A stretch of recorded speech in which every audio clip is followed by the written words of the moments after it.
Hello dear students, in this video we will discuss a very important question of quadratic equation. Okay, so the question is, this question is very important for your exam point of view. Question, let's read the question. The speed of a boat in still water is 8 km per hour. Okay, still water, रुके हुए पानी में एक boat का speed given है, कितना है 8 kilometre per our. Okay, now see, it can go 15 km upstream and 22 km downstream in 5 hours. ये दोनों काम 15 किलोमीटर और 22 किलोमीटर ये दोनों मिला करके 5 घंटे लगा रहा है. Find the speed of the stream. एक कॉमन सेंस की बात है, अगर मेरा बोट का स्पीड 8 होगा तो ऑब्वियस सी बात है स्ट्रीम का स्पीड जो होगा वो लेस देन बोट के स्पीड से होना चाहिए. बोट का स्पीड ज़्यादा होना चाहिए, तभी हमारा बोट अपस्ट्रीम में भी ऊपर जा सकेगा. ठीक है ना.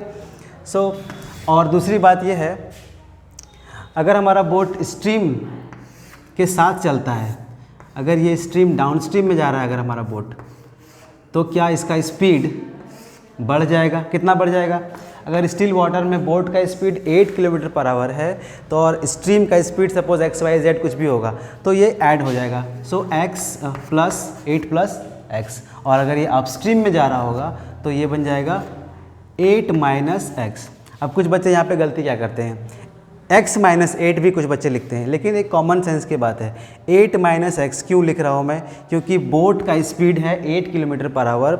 ऑब्वियसली स्ट्रीम का स्पीड उससे कुछ ना कुछ कम होगा, तभी तो वो ऊपर चढ़ पाएगा ना. ठीक है. सो 8 माइनस एक्स और दिस इज डाउन स्ट्रीम का स्पीड हो जाएगा 8 प्लस एक्स. सो लेट, यहाँ पे सॉल्यूशन करेंगे हम लोग. Let the speed of stream is equal to x. Okay, let the stream of speed of a stream is equal to x. So speed in downstream is equal to how much, 8 plus x, and speed in upstream is equal to 8 minus x. Now we all know that the time is equal to distance by what, speed. So time is equal to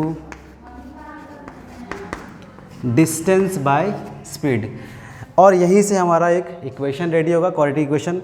so upstream 15 kilometre upstream जाता है तो कितना time लगेगा. Upstream जाने में distance आपको दिया हुआ है. So distance divided by time is how much, sorry speed is how much.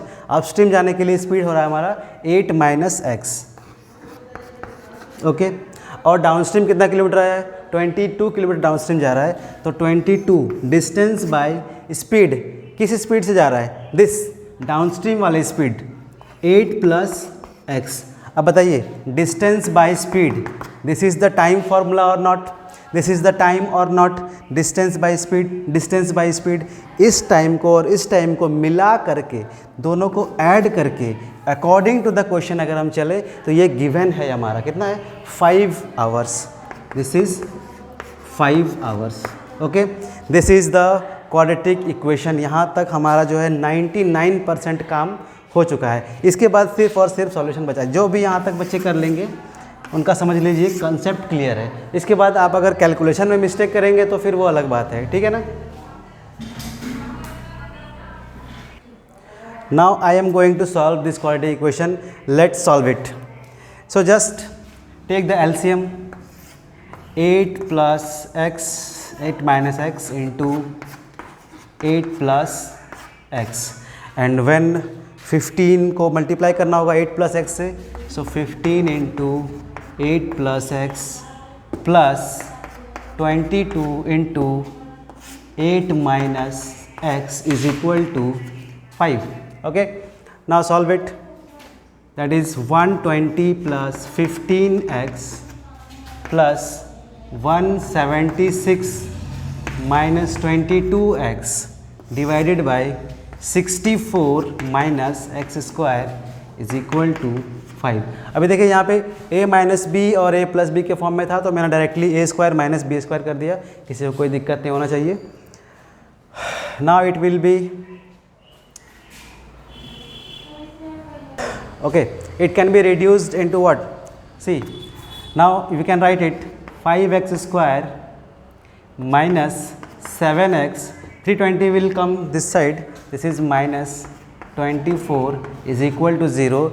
This is your required quadratic equation and very easy here. Now 5x square we can write it minus, how can you split it? Just think, just pause the video and think it that how can you split it. Okay, now I'm splitting. Minus 15x plus 8x minus 24 is equal to 0, and this 5x can be taken as common, 3 plus 8 can be taken as common, x minus 3 is equal to 0.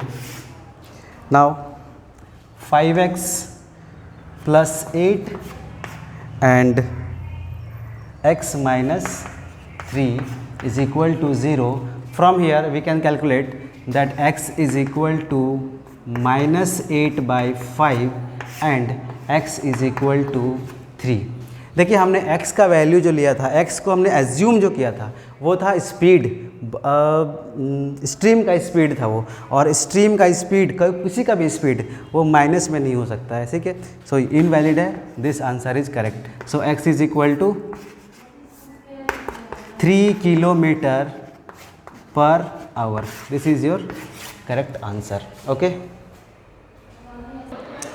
So our next question is very important question this also. A plane left 30 minutes later and in order to reach its destination 15 kilometer away in time. So underline this in your examination. इस trick को भी याद रखिएगा, जो जो numerical values होंगे उसको आप क्या करिएगा, अंडरलाइन करते चलिएगा, आपको सुविधा होगा। Away in time, in it has to increase its speed by 250 kilometre per hour from its usual speed, find its usual speed. मतलब प्लेन का एक अपना यूजुअल स्पीड रहा होगा और 30 मिनट लेट होने की वजह से वो थोड़ा सा स्पीड अपना बढ़ाता है। कितना बढ़ाता है? 250 किलोमीटर पर आवर। अभी यहाँ बच्चों को कन्फ्यूज़न थोड़ा सा हो जाता है कि उसका speed he 250 kilometre per our होगा, नहीं, इसका स्पीड यहाँ से देखिए बाय 250 किलोमीटर पर आवर, मतलब एक पहले से एक स्पीड रहा होगा, सपोज करो ये कहिए कि 500 किलोमीटर पर आवर पहले से स्पीड रहा होगा और उसके बाद 250 बढ़ाता है, मतलब टोटल हो गया 750 किलोमीटर पर आवर का स्पीड से अब वो प्लेन चल रहा होगा। So let's start this solution. Destination, the distance is what given, that is 15 kilometre per our, sorry 15 kilometre, and we have to find the usual speed of the plane. So let usual speed of the plane is equal to x kilometre per our. अब speed चले या slow चले उससे क्या distance को कोई फ़र्क पड़ने वाला है? अगर मैं यहाँ से दिल्ली जाऊँ और बहुत स्पीड से जाऊँ और बहुत एक आदमी है जो बहुत स्लो से आएगा, तो उसमें क्या डिस्टेंस दिल्ली का बढ़ जाएगा या घट जाएगा? ओके, ऐसा नहीं होने वाला है, तो डिस्टेंस बिल्कुल कांस्टेंट रहेगा। सो टाइम कितना लगेगा हमें? टाइम यहाँ तक पहुँचने के लिए इस स्पीड से time taken is equal to what? Okay, मैं पूरा लिखता हूँ, time taken at speed x kilometre per hour is equal to 1500 by x, this is the time, and time taken at speed x plus 250 kilometre per hour, क्योंकि उसने 250 kilometre per our बढ़ा दिया था अपना स्पीड, तो total speed कितना हो जाएगा? x plus 250 kilometre per hour, that is equals to 1500 divided by x plus 250। तो ये भी टाइम है और ये भी टाइम है, तो दोनों के टाइम में कुछ डिफरेंस है क्या? हाँ, ये जो था ये अपने यूजुअल स्पीड से चल रहा था और ये आधा घंटा लेट होने के बाद अपना स्पीड बढ़ा देता है। तो क्या ये वाला टाइम इससे आधा घंटा कम नहीं है? क्योंकि ये तो स्पीड चला है। तो हम लोग अकॉर्डिंग टू द क्वेश्चन हम काम कर सकते हैं। अकॉर्डिंग टू द क्वेश्चन हम लिख सकते हैं 1500 divided by x minus 1500 divided by x plus 250 is equal to how much? 30 minutes. और you can write 30/60 hours, because ये सारे के सारे आवर्स में है। तो ये सारा जो हमारा x किलोमीटर पर आवर था 250 किलोमीटर पर आवर था, तो इसको हम मिनट में कैसे रहने देंगे? इसको भी आवर में चेंज करना पड़ेगा। सो 30/60 आवर, और you can write directly you can write 1/2। Okay, so अब मैं इसके कैलकुलेशन पार्ट पर नहीं जाऊंगा, आप डायरेक्टली इसको कर सकते हो। एलसीएम लोगे इस तरह से तो आपका एक इक्वेशन मिलेगा आपको, x² plus 250x minus 7,50,000 is equal to 0। And when you break it, when you split it the middle term and you solve the quadratic equation, you will get a value of x is equal to -1000 and x equals to 750. So -1000 kilometre per our का कोई sense ही नहीं है। 750 kilometre is the usual speed, मतलब usual speed उसका कितना था? 750 kilometre per our. And जब वो 250 किलोमीटर पर आवर बढ़ा देगा तो उसका स्पीड कितना जाएगा? x plus 750 that is equals to 750 plus 250 is equals total 1000 kilometre के स्पीड से वो जा रहा होगा। ठीक है, थैंक यू।